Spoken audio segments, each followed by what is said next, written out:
I will be sending out a follow-up email with slides, the recording, the chat, and the important links after the meeting. Again, this is the Bring Clean Energy Home Using IRA Incentives to Reduce Climate Change webinar.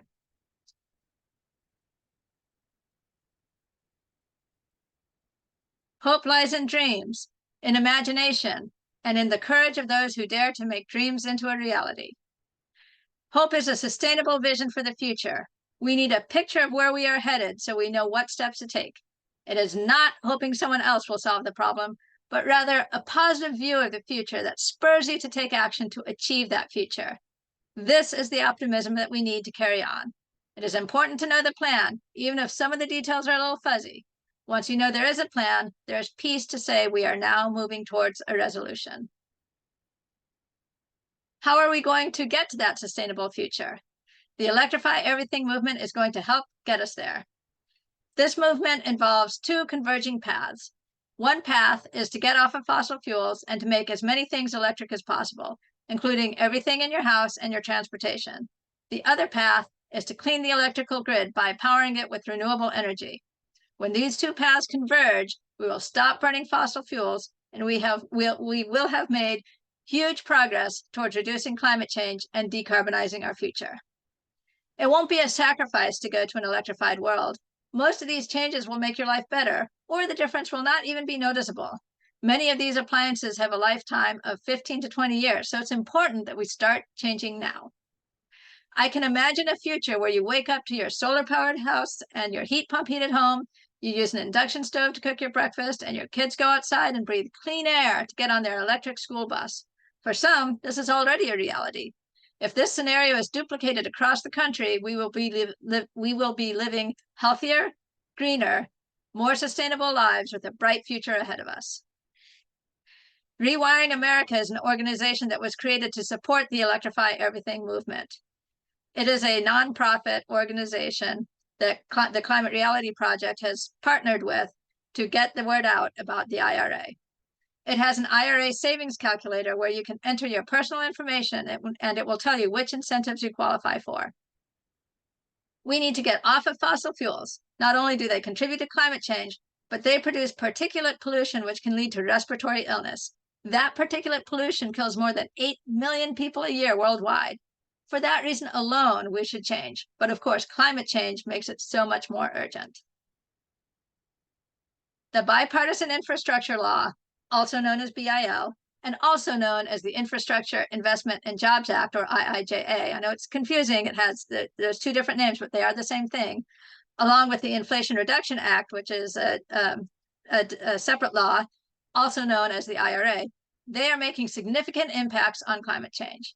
Today marks the one-year anniversary of the IRA being signed into law. The BIL and IRA give a big boost to the Electrify Everything movement by helping to clean the grid and provide incentives to consumers and businesses to reduce their greenhouse gas emissions. The BIL focuses on infrastructure. The IRA is broader and covers many things. Our focus tonight is on the individual tax incentives for home efficiency improvements in electric vehicles. In other words, how you as an individual can benefit from the IRA and make an impact on climate change. The IRA includes $369 billion for climate solutions. Here are some of the benefits we will see from the IRA. Lower energy costs, good paying jobs, domestic manufacturing, good old made in the USA, and incentives for electric vehicles. This chart from the Citizens Climate Lobby shows the predicted impact of the Inflation Reduction Act on U.S. greenhouse gas emissions, showing a potential 40% decrease from 2005 levels by 2030. This is amazing and goes a long way to meeting our 2030 Paris Agreement goals of 50%.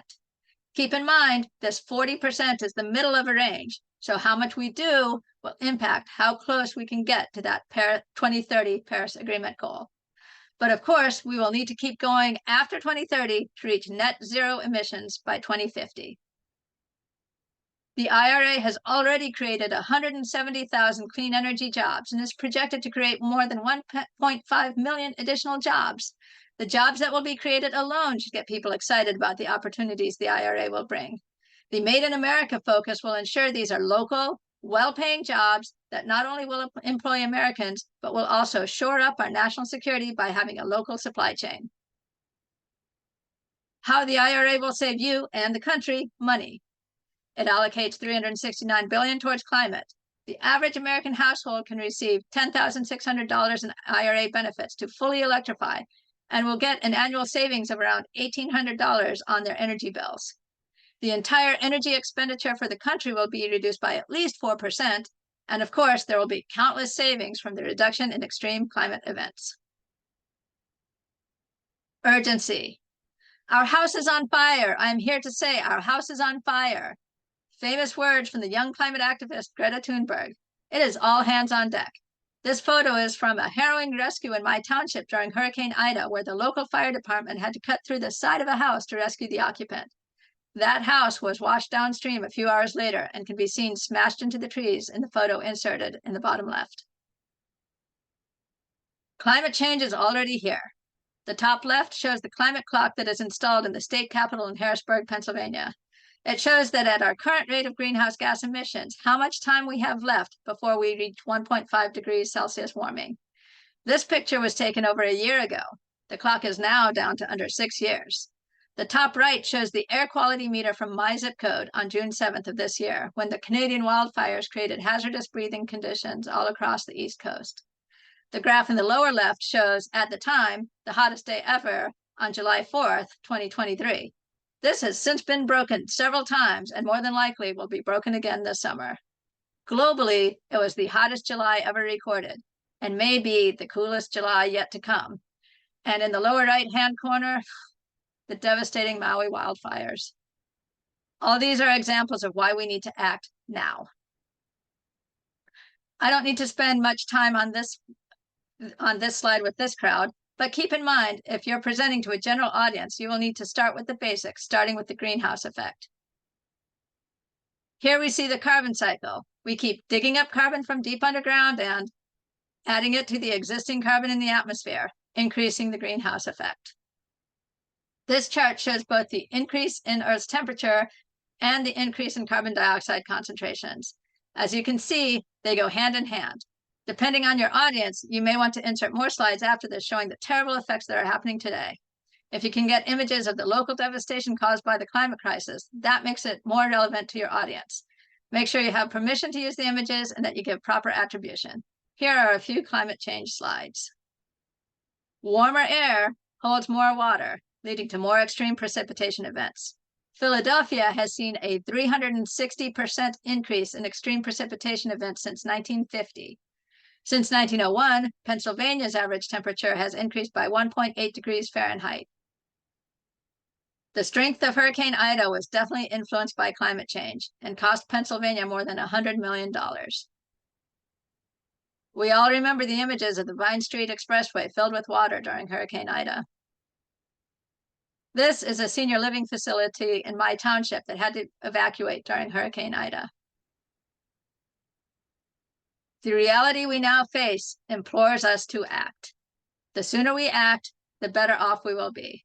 It will cost less and we will see the benefits earlier. It is through action that we defeat despair. Action gives us power over our situation and keeps hope alive. The bad news is that climate change is here and coming at us fast.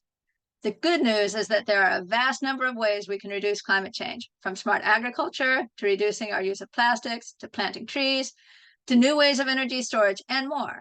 Tonight, we are going to focus on how you can bring clean energy home with the IRA tax incentives. Instead of running through all the credits and rebates out there for each product, I'm going to give you the tools to know the right questions to ask and where to go to get the answers.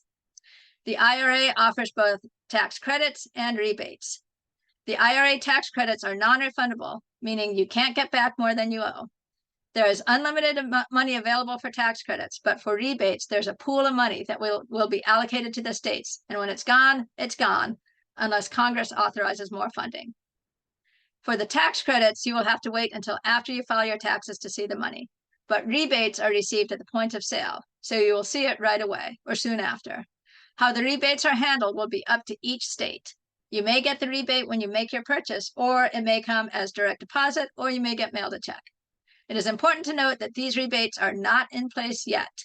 We will be getting into that more later. Note that products must meet efficiency standards to qualify. It is important for people to understand which projects do and do not qualify for IRA incentives, because otherwise people will be angry if they made a purchase counting on that incentive money just to find out it doesn't meet the criteria. The Energy Star website is a good place to go to find the nitty-gritty details of those efficiency standards. So the Energy Star website, it has a page dedicated to the IRA tax credits. You select the product and it will give you the efficiency requirements. For rebates, the efficiency standards will be set by the states, but it most likely will qualify if it is an Energy Star product.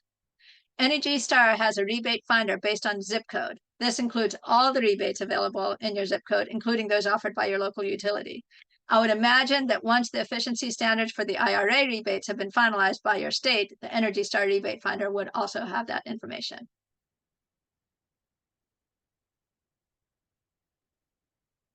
Here is a summary of the benefits available.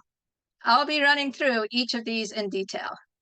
The first three with the yellow bar next to it are the tax credits, and these are available now. The last two are the rebates, which are still being finalized and should be ready late 2023 or early 2024. Don't worry about writing any of this down. I will be sending all this out to you. Instead, focus on understanding the big picture so you will know what is available and you can look up the details when you need them. Let's look at tax credits first. It is important to keep your receipts in case there are any questions about your taxes. Most tax credits are for everyone, but electric vehicle credits are subject to income limits. The credits are good through 2032. Then the percentage credit you can take reduces. There are no lifetime limits, so every year you start fresh and can take the maximum amount allowed.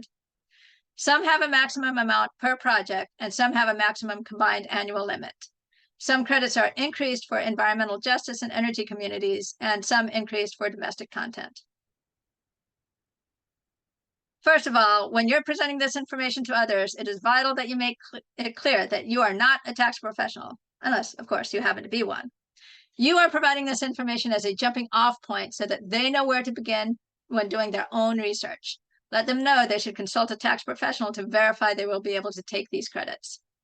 The tax credits from the IRA are non-refundable. This means you cannot get back more than you owe. This tax form is from 2022, so it may look different in the future, but circled is what you owe in taxes before your payments. So before the tax withheld from your paycheck and your estimated taxes are taken into account. So say you pay $20,000 for solar panels. The IRA tax credit is 30%, so that's $6,000. But you only owe $4,000 in taxes. Again, that's the total tax you owe, not necessarily the amount you write your check for to the IRS on April 15th. Then you can only get $4,000 back from the government for your solar panels. And in fact, you may have other non-refundable credits, which would reduce that amount by even more. Luckily, that extra $2,000 can be rolled over to the next year for solar panels, but not necessarily for some of the other credits. We will get into that more later. The good thing about the tax credits is there's an unlimited pool of money out there for taxpayers. So it doesn't matter if 10 people or 10 million people use these credits. There are no longer lifetime limits for these residential energy credits. However, the energy efficiency credits do have a maximum combined annual amount, which we will explore later. These non-refundable credits are claimed under Schedule 3. You will need to file Form 5695 for the home efficiency improvements and 8936 for the electric vehicle credits. At least that's how it's set up in 2022. I would imagine it would be the same or similar for 2023 and beyond, but no guarantees. Note that you must claim the tax credit for the tax year when the product was installed, not necessarily when it was purchased. So for electric vehicles, you must claim the credit for the tax year when it is placed in service, not when you placed the order. You're going to see the spreadsheet again later on, but I'm showing it to you now to explain the statement about the combined annual maximum tax credit. This chart does an excellent job of showing this. The products in white have no cap on the dollar amount you can take. The ones in green are capped at $2,000 per year, and the combined credit cannot exceed $2,000. The products in blue have various caps, and the combined credits cannot exceed $1,200 per year.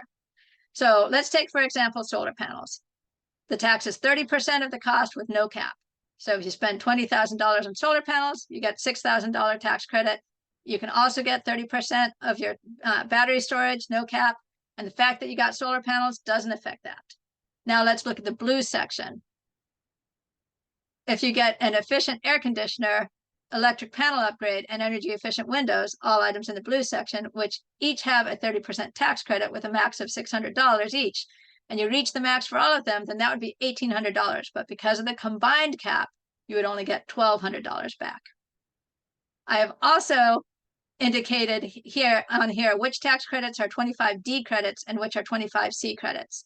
The names 25C and 25D refer to sections of the tax code. I'll go into the differences in the next slide. Researching this information is very confusing because some places just refer to the IRA tax credit, some distinguish between 25C and 25D. Some places refer to them as the Energy Efficient Home Improvement Credit, which is the same as 25C, and the Residential Clean Energy Property Credit, which is the same as 25D. I've even seen different names off of that. I like to think of it as 25C is about how efficiently you are using electricity, and 25D is about where you are getting your energy from. Of course, they don't exactly follow this rule because air source heat pumps are 25C and geothermal heat pumps are 25D. Don't ask me why. Under 25C, many appliances are covered. The energy efficient upgrades include things like windows, doors, and insulation. 25D focuses on energy production such as wind and solar. It may cover community solar in some cases if you are a partial owner, but not if you are a subscriber. Sadly, community solar has regulation difficulties in Pennsylvania, but hopefully Harrisburg will pass legislation soon to change that. These 25C and 25D designations will be important if you plan to take a tax credit for electrical panel upgrades associated with your project. We will be discussing electrical panel upgrades later on. This chart shows you the distinction on what you can and cannot do with these two types of tax credits. So for both 25C and 25D, you take 30% of the project cost, but 25C, the amount is capped. 25D, it's uncapped. 25C, you cannot roll over the unused portion, but you can for 25D. 25C does not apply to new construction. 25D does. And in terms of whether it covers the labor cost, that varies for 25C on whether labor costs are or are not covered. But for the 25D projects, labor costs will be covered. I had mentioned earlier that environmental justice and energy communities get additional incentives. Each government agency defines what an EJ community is, but for these tax credits, it's the Department of Energy, DOE, definition that counts. So their definition is scored and based on such things like pollution burden, energy burden, which is the percent of the household income spent on energy, your income, and demographics. An additional 10% tax credit is given for clean electricity production in low-income communities, or you can get an additional 20% for clean electricity production in federally subsidized affordable housing projects, but you can't take both.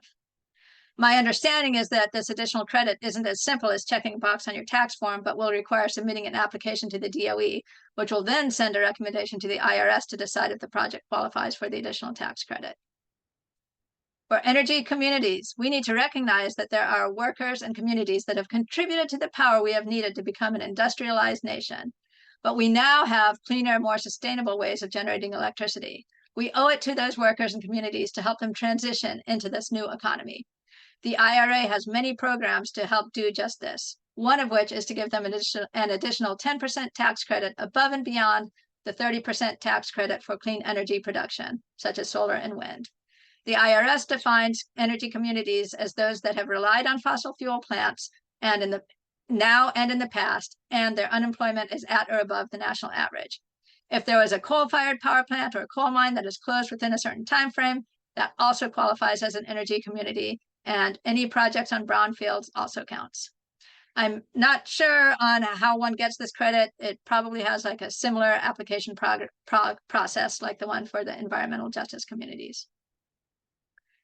Electric vehicle tax credits. They are complicated and their own beast. Now, this information is for any vehicle purchased after April 18th, 2023. Note that there are MSRP limits and final assembly must be in North America.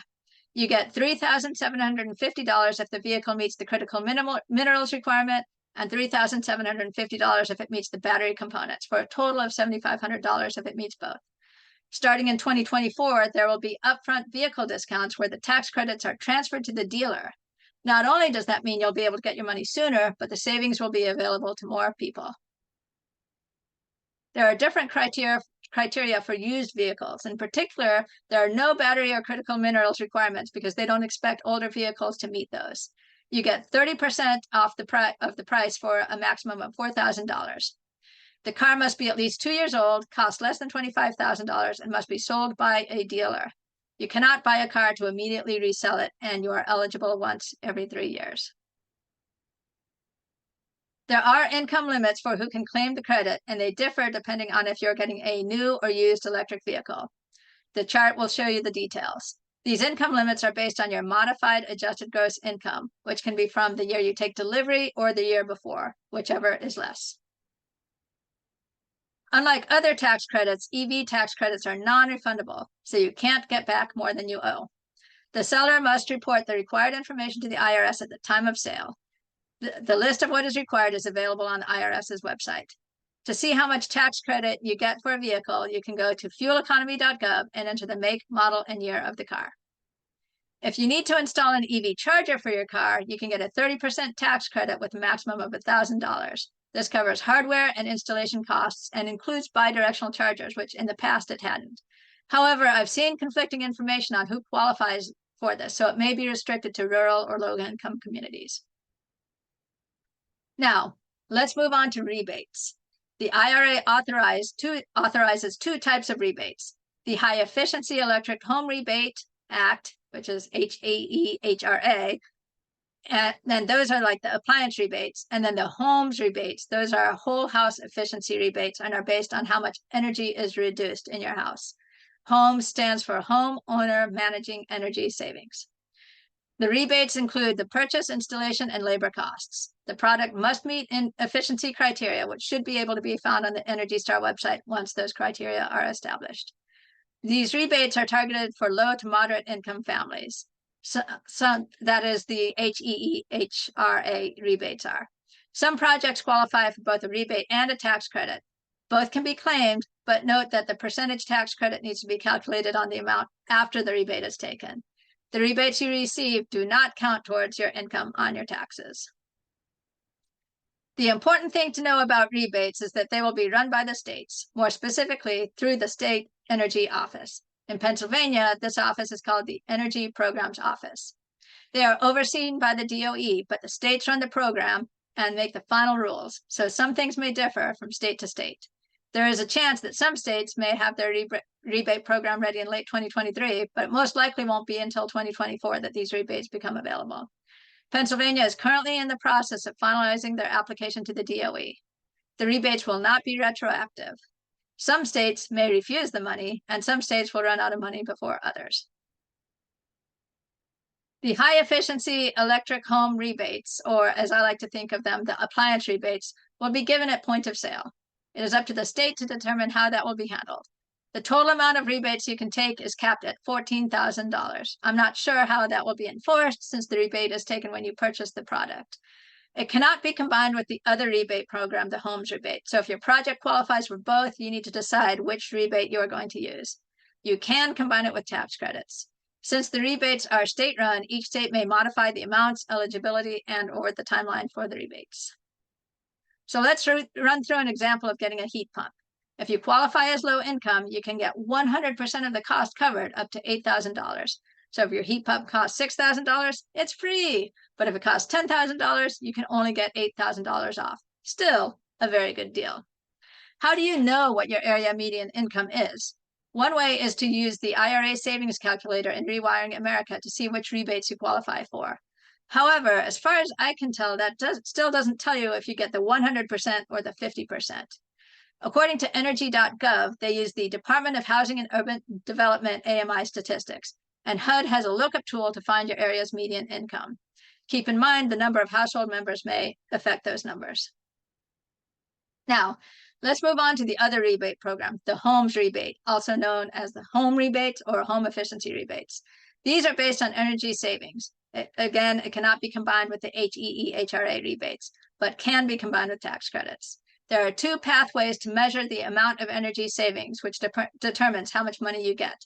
The modeled energy savings, which is calibrated to historical energy usage, and the measured energy savings, which requires use of DOE-approved software.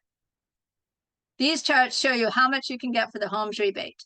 Note that unlike the HEHRA rebate, all income limits qualify, although it is at a reduced amount if you're at above 80% of your AMI.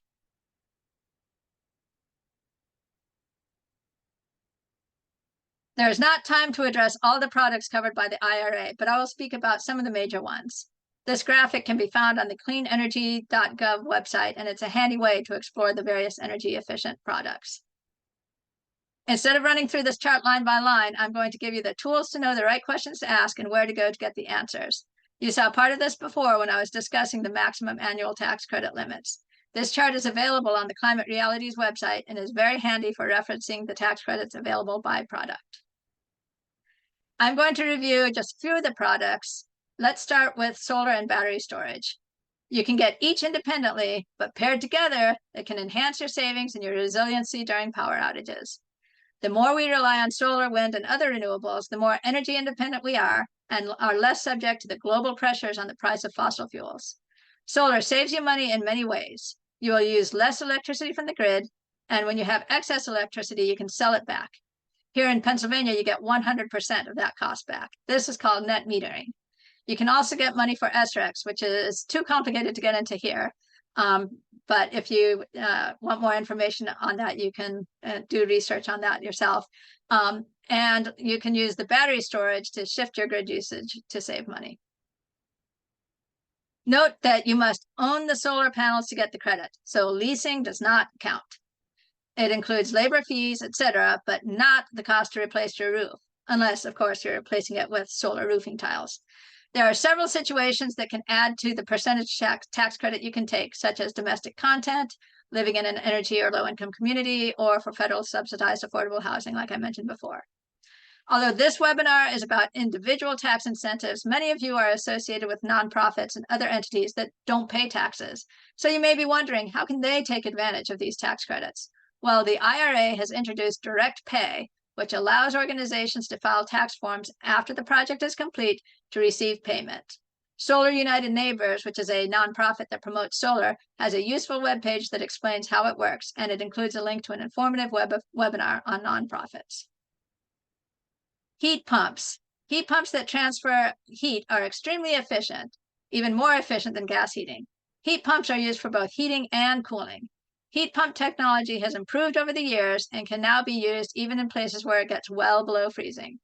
There are two types of heat pumps: air source, which is pictured here, and ground source, which is also known as geothermal, which involves digging into the ground to install piping to take advantage of the stable underground temperature. In addition to being more efficient, heat pumps do a better job of dehumidifying. They do take longer to get to their target temperature, but nowadays with smart thermostats, they can plan better so that your house stays at a comfortable temperature. There are ducted and ductless systems, as well as window unit heat pumps, which are a good option for renters. There are also water heaters that use heat pump technology, which again is more efficient. There are new versions coming down the line that can plug into a regular wall outlet that don't need a 240 volt outlet. There's one more heat pump related product covered by the IRA, and that is a heat pump clothes dryers, which not only are more efficient, but they have the advantage of being able to be placed anywhere in your home, no venting needed. Air source heat pumps are 25C tax credits. Geothermal heat pumps are 25D tax credits. If you recall from what we learned earlier, this means that geothermal heat pumps have a 30% uncapped tax credit. There is a 30% tax credit for air source heat pumps with a combined annual maximum of $2,000. The products that is combined with are heat pump water heaters and biomass stoves. There are also income-based rebates available up to $8,000 for heat pumps and $1,750 for heat pump water heaters. Don't worry too much about writing down all these numbers. You'll be getting these resources at where you can look all this up. There are no tax credits for heat pump clothes dryers, but there will be an income-based rebate of up to $840. Again, tax credits and rebates can be combined, but don't forget they are subject to efficiency requirements.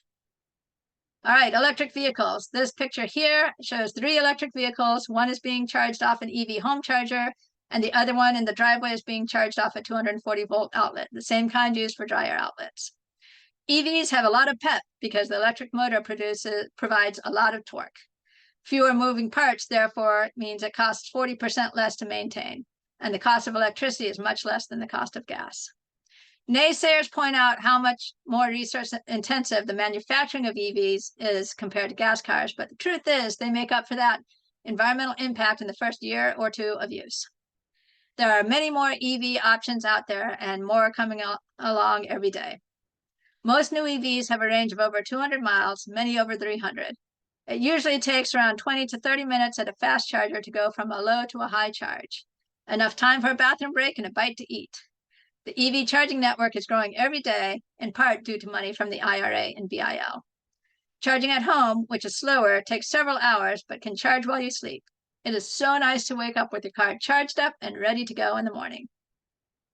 Now that more and more EVs are reaching the end of their lifetime, there is a growing need to safely dispose of their batteries.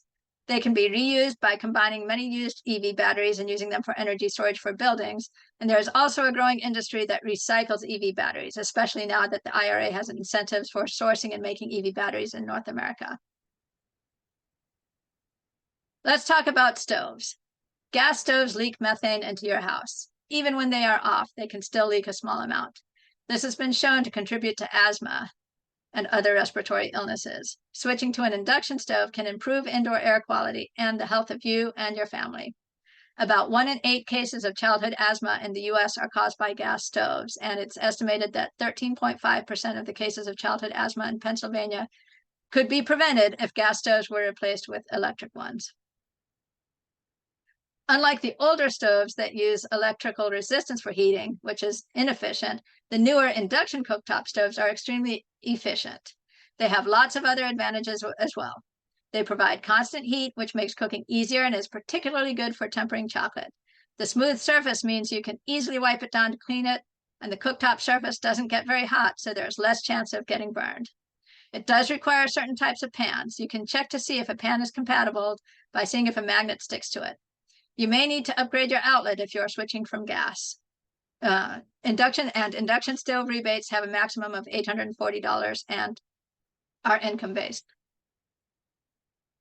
Many electrical appliances require higher voltage outlets if you're replacing gas versions. Make sure you take this into account for EV chargers, induction stoves, and most heat pumps and heat pump water heaters. Luckily, rebates are available for these upgrades. So rebate reminder that the low income is below 80% the area median income. Middle income is between 80 and 150%. And it's unclear if the rebates are available for upgrades that are not associated with a specific project. So that may be state dependent.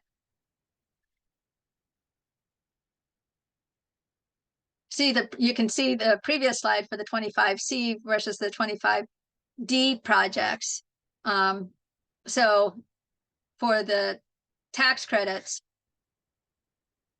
to get the tax credit, it has to be associated with a specific project. So for the 25C, it's capped at $600 and must be related to a 25C project. And for the 25D, 30% uncapped and must be related to a 25D project.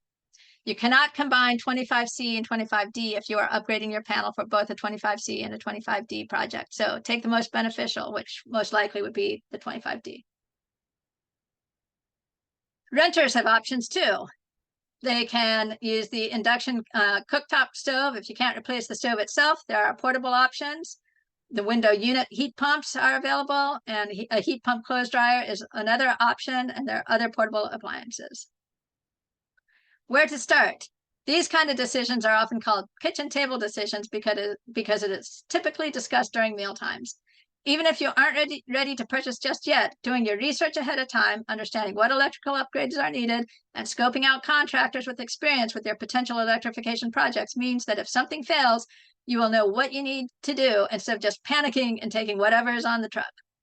Make sure the contractor you choose has experience with your project. For example, just because they are an HVAC contractor, that does not necessarily mean they have a lot of experience with heat pumps.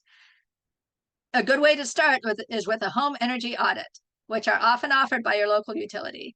And you can even get a 30% tax credit up to $150 for getting an audit. You need to think about how long you plan on staying in your house, how old your roof is if you want to get solar, and how old your appliances are. It's usually best to replace the oldest and most likely to break items first. Before relying on an incentive to help pay for a project, make sure that you qualify your income, zip code, etc., and that the project qualifies, efficiency, made in America, etc. A great place to start is with the Rewiring America's IRA savings calculator. You can enter your information and it tells you which incentives you qualify for. Then select those incentives and it will give you more information. Note that if you want to change any of your information, you may need to hit reset calculator and re-enter your information. If based on your information you are not eligible for certain credits or rebates, those will be grayed out, but you can still select more info on those products. So this chart shows the tax credits available, and this shows the electrification rebates. It is important to understand all the factors that go into qualifying for a benefit. There's nothing more frustrating than thinking that you will get money for a project just to find out you don't qualify. But even if you don't qualify, don't let that stop you if it's still within your means, because you will still be helping the planet and may save money in the long run. If you are doing several projects at once where you think you might exceed that combined annual benefit, you may want to postpone one of the projects to the next year so you can get the full benefit if it makes sense for you. These are just a few of the many resources I used when putting together this presentation. Note that on Energy Star's website, around the middle of the page, it has a rebate finder and tax credit information. Depending on how much time you have when you're giving this presentation to others, you may want to walk your audience through some of these resources. Bill McKibben tells us, the most important thing an individual can do is be a little less of an individual and join together with others in movements large enough to make change. Getting the word out about the IRA and BIL incentives so that people can take advantage of them is a movement large enough to make a difference. One area that would help a lot is making sure contractors know about all this. I am making the decisions for just one home, but a contractor can affect the decisions made by many homeowners. People listen to their contractors. If you are a contractor or know a contractor, tell them about all the great opportunities to save money through the IRA. My hope is that you will take this information and use the slides as a starting point to build your own slide deck and do your own presentations. The presentation was done in Google Docs, which is free and should be accessible from all types of computers. Pay attention to the speaker's notes. There's a lot of information in there, including links to resources that I used. If you have any questions about any of these slides, feel free to reach out to me. My contact information will be on an upcoming slide. If you are a member of the Climate Reality Project, they are requesting that you fill out a presentation form so they can keep track of how many IRA presentations their members make.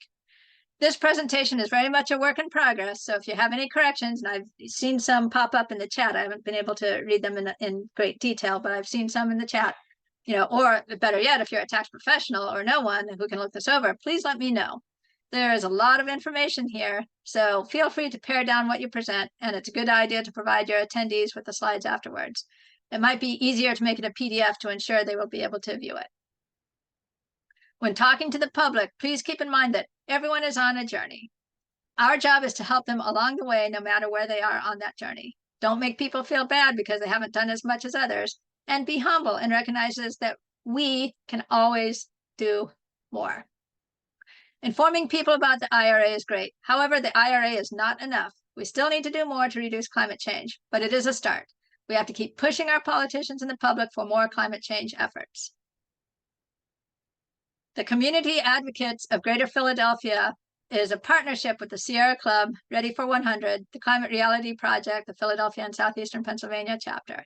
Its goal is to educate the public with a focus on stakeholders about the benefits of the Bipartisan Infrastructure Law and the Inflation Reduction Act.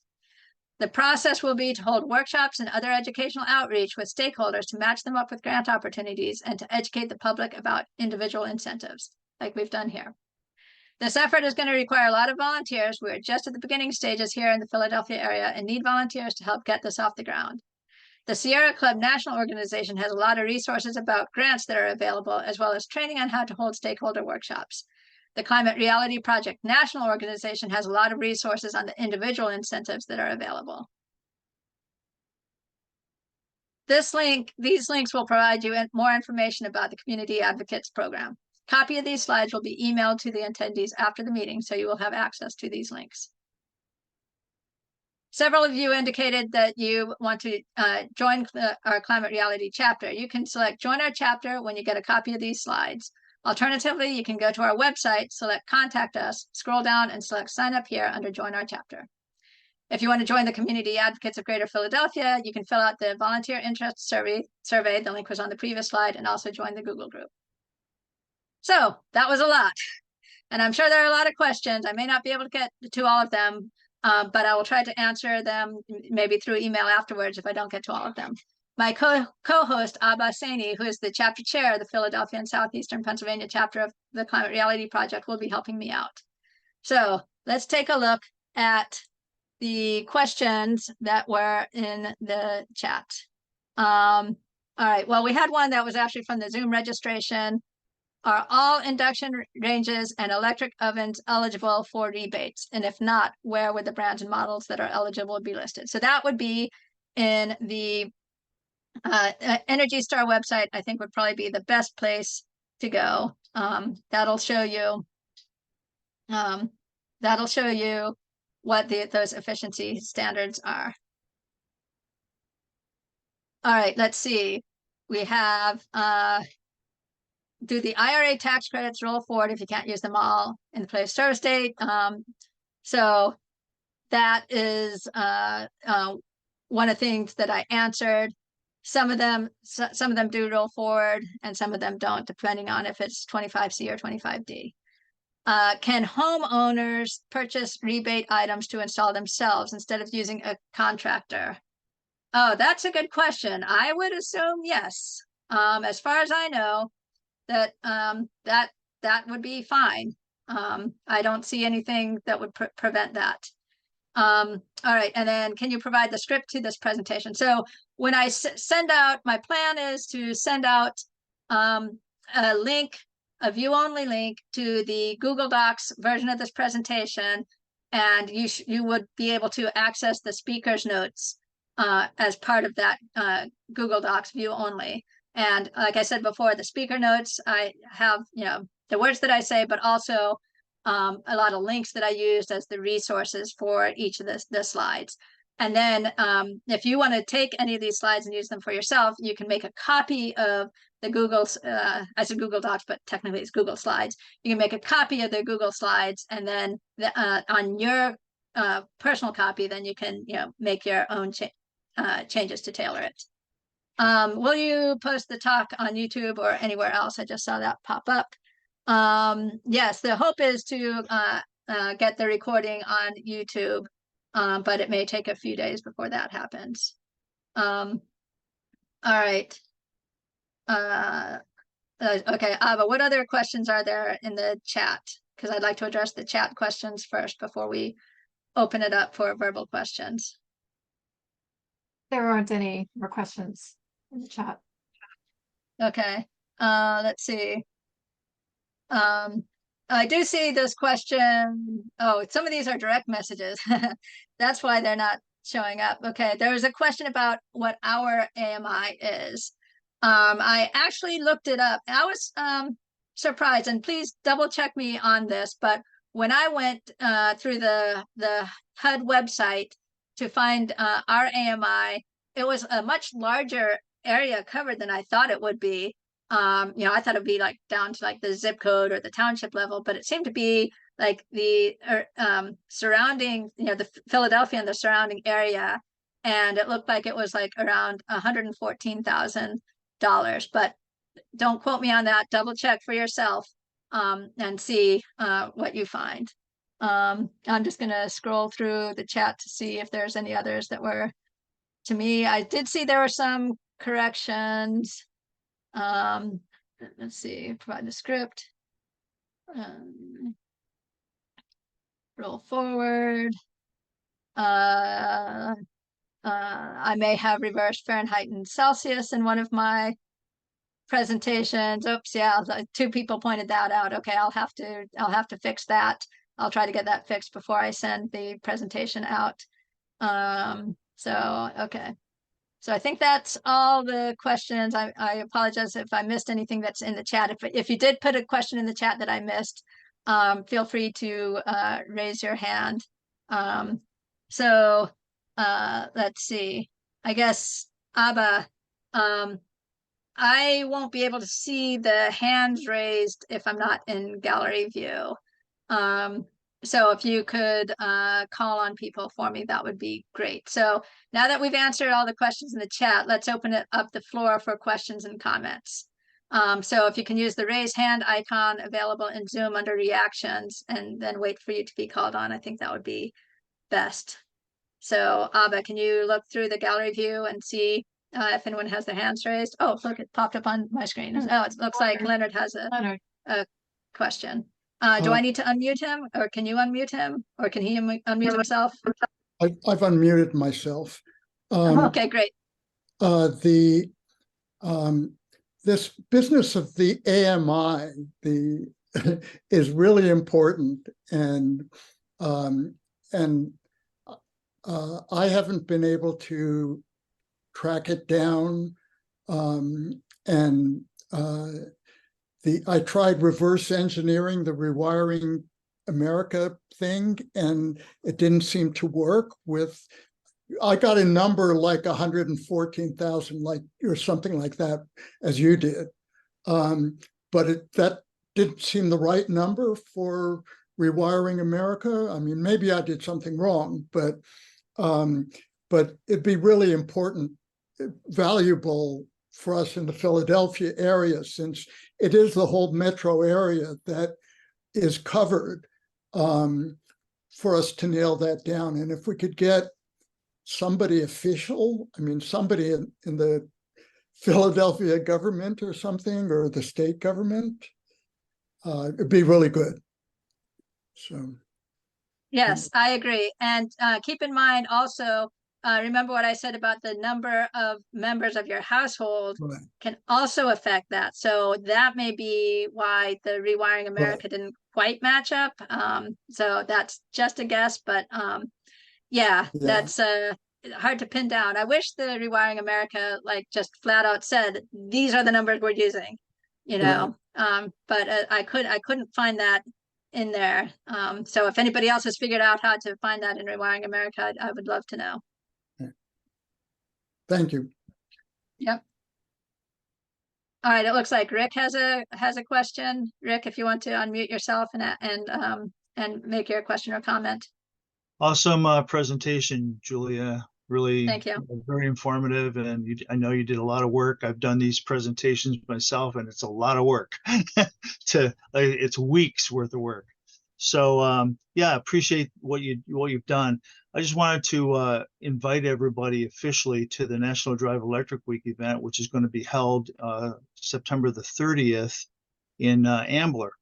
And it's about electric cars specifically, and driving electric, but we always have a lot of experts there in solar and in home fix-up type things and heat pumps and all that kind of stuff. And people can talk to those folks directly. And if you know, like a contractor that wants to, be of service in this area, they can come to the show and display. Pico will be there. Pico gives direct rebates for electric cars, for example. So you get an electric car, you just tell them you have an electric car, they send you money. That's it. So, and they have other things for charge stations as well. So it's September the 30th. I put this in the chat a couple of times, but it's drivethefutureev.com. That's the landing page, and you can find out more information about that. And we're expecting a lot of folks, and it's not brand specific. We have last year we had 70 different EVs there and 21 different brands. So you can really get a chance to see what electric vehicles are about and get a lot of questions answered. I know Dennis Rowan will be there, and so he will be able to answer questions about CCA for PA. I saw a couple of people on the chat already who are part of that. So there's a lot of really good things that you can connect up with when you come out to one of these events. Great, thank you. And thank you for putting that in the chat. Welcome. Yep. All right, other questions, comments, things people were confused about? I see Jacqueline has a question if you want to unmute yourself and ask. Hi everyone. There was this report on the news, I think it was yesterday, about how the lithium-ion batteries in cars, when they start fires, how the firefighters, a lot of them are not trained to put out the fires, and they were recommending like if your car was in any type of accident, you shouldn't put it in your garage, have it checked out, because it's, possible maybe I guess the battery could be damaged and therefore start a fire. So are there like, I guess, safety upgrades in the lithium ion batteries, coming down the road soon so that they're less likely to start fires, or maybe the fires won't be as intense, which is what's causing problems for the firefighters to fight them. So what would you tell people who are interested in an EV, but they're concerned about the fire risk from a lithium ion battery? That is a great question. And I know that a lot of people are concerned about that. There's some car manufacturers are going to LFP batteries, which are less prone to catch fire. Rick, I know you're an expert in this area. Do you want to weigh in? Yeah, absolutely. So yeah, you're correct. The lithium ion phosphate batteries are way less prone to have any sort of issues. And those are what are going in the best-selling EVs right now in America. But it's important for you to know that according to the National Fire Protection Association in Quincy, Massachusetts, gas cars catch on fire every 3 minutes to 4 minutes in the United States. You are far less, in fact, 12 times less likely to experience a car fire in a pure electric car, and you're about more than twice as likely to experience a car fire in what are known as hybrid cars. Hybrids are really a marketing lie, if I could push it that far.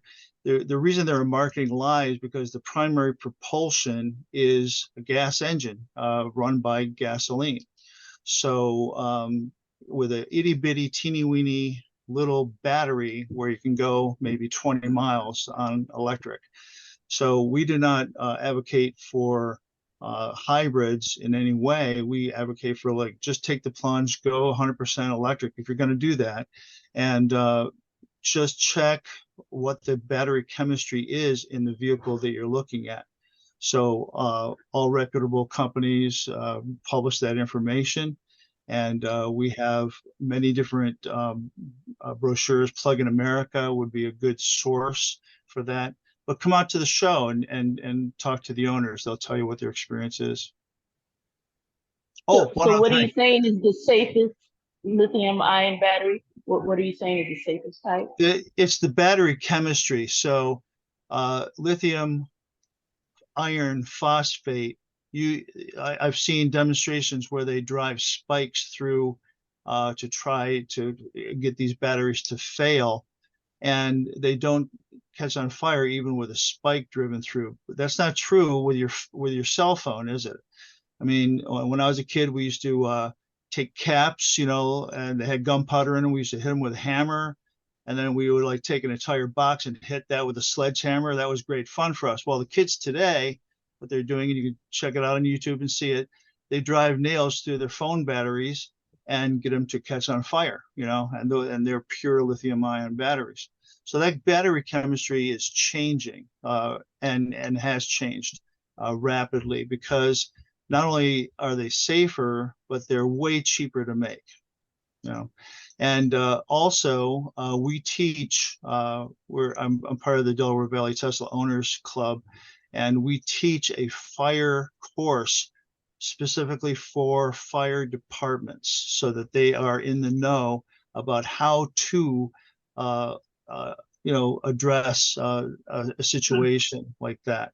And I have trained fire companies for a lot of years in the extrication area. So this is a very good course to have for fire departments. There's no charge involved. We have experts at the club that are specifically trained in this sort of thing. And some of those folks will actually be at the event on September the 30th. Great, thank you, Rick. Thank I you. see Ed has a question. Yeah, Ed, if you wanna Julia, unmute. I do have a question / comment, and I wonder if maybe Rick could also opine on this as well as yourself.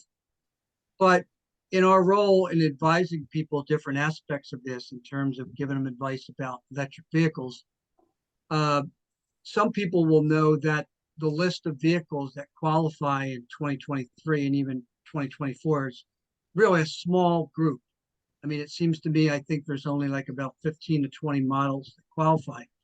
But some manufacturers that don't qualify are in fact still extending a $7,500 tax credit just for competitive reasons. They're actually taking it off the sticker price. I was at a Hyundai dealer last week and I saw an Ioniq 6, which is an extraordinary looking car, by the way. And they're subtracting $7,500 just to be part of the picture here. Yeah, you're right. We're seeing that a lot because otherwise they wouldn't be able to compete at all. And it comes down to where the car is assembled, and it's going to come down to next year where all the battery materials come from. So that's going to be a more and more important thing. So major manufacturers are partnering with battery companies that are actually building battery factories in the United States. Luckily, lithium is an extremely plentiful element. And on the question of recycling, lithium is considered a non-consumable. So that means it can be used over and over and over and over for thousands of years. You have to understand the scope of this, right? And the naysayers say, Julia's aware of this. Well, these electric car batteries are going to fill up the landfills, Well, you would have to be totally stupid, 100% brain dead, because these batteries are worth a lot of money. They're the most expensive component in any electric car. So the mining of the future is going to take 550 times less energy because of this reusing and repurposing of electric vehicle batteries and everything in the supply chain. Thank you, Rick. I do see we've reached 8 o'clock. Let's see if we can get through. If people want to stay on just a couple minutes longer, I see Jonathan has his hand raised. If you want to unmute yourself, Jonathan. Yeah, great. Thank you. Yeah, quick comment and then a question. Yeah, I just wanted to thank Rick for the truth bombs on EVs. There's just so much misinformation out there. I've been an EV driver for 2 years. And yeah, when you hear like, well, the batteries, they cause fire. It's like every internal combustion engine is driving around with highly flammable liquid in it. It's every one of them is a fire hazard. So everyone should drive EVs without fear. So that was my comment. So question, 2 years ago, I got an EV. I have a heat pump, hot water heater. Don't have solar yet, but the last thing in my house is an oil boiler. I hate using it. I hate buying oil, but we have, the radiator heat throughout the house. So all that infrastructure is there. My challenge is, what device will replace my oil boiler? What can, again, we replaced our air conditioning with a heat pump in 2021. So we get some hot air out of that. But as far as, wintertime powering the radiator heat, I've heard rumors of microwave boilers. Supposedly there are induction boilers out there, but not in the United States. There's some talk of heat pumps that can heat water to what I understand to be 180 degrees for iron radiators. So if someone showed up at my door and said, I have the thing that will replace your oil boiler, I would say, who do I make the check out to? So does the technology exist? Is it coming? How can I get rid of my oil boiler? Oh, that's a great question, and not the easiest to answer. Sounds like you've already done a lot of research on it. So I think that may be you'll have to wait for the technology to come out, or not use the radiator part and just do like the ductless heat pump or something like that. Yeah, Um, which is great in like the fall and the spring, but those 20-degree nights, kind of need, you need that heat. right. But I don't, I don't want to pay for a drop of oil ever again. So, I mean, any insights into whether, induction boilers are coming? It's just going to be another year or two. I mean, I even called some of the manufacturers. Like, I'm just like, is Right. there a technology that will be available at a certain time? I guess that's what I'm asking. Right. Yes, I mean, heat pumps are getting, better and better at lower and lower temperatures. But if you don't have the ducting for them, then you would have to go with a ductless system. If you want to do something that you can still use your radiator for heating, that's a tougher nut to crack. I don't know if anybody on this has more information for Jonathan, if they want to put that in the chat or something. So unfortunately, I can't really give you a good answer for that one. Okay. But I mean, I'm not the, I know there are plenty of, you're not the only one. Yeah. So that's something I want to be able to not just do for myself, but want to be able to be out there advocating that there is the solution. Right. Abba, are there any more hands raised? I don't see any. No, Julie, I think you can close out. Great. Yes. Good. Only 4 minutes over. All right. Thank you very much, everybody, for attending. You should get an email in the next day or two with all this great information.